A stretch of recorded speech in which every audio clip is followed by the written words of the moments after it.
सूरत, स्वास्थ्य विभाग की छापेमारी, रेहड़ी पटरी वालों पर छापेमारी। दशहरा उत्सव को ध्यान में रखते हुए स्वास्थ्य विभाग की छापेमारी, फाफड़ा जलेबी विक्रेताओं पर छापेमारी। सूरत में दशहरे के मौके पर लोग बड़ी मात्रा में फाफड़ा जलेबी खा रहे हैं। दशहरे पर लाखों टन फाफड़ा जलेबी खाई जाती है। स्वास्थ्य टीम ने फाफड़ा और जलेबी के नमूने लिए। नमूनों को सील करके परीक्षण प्रयोगशाला भेजा जाएगा। रिपोर्ट नेगेटिव आने पर कड़ी कार्रवाई की जाएगी। ताज़ा खबर देखने के लिए देखते रहे स्टार न्यूज नेटवर्क। जय Hind.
A T Patel, food safety officer.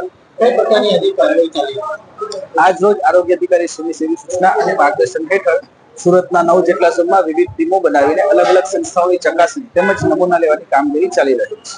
કઈ પ્રકારનો રિપોર્ટ આવશે અને રિપોર્ટ આવ્યા બાદ કઈ પ્રકારની કામગીરી?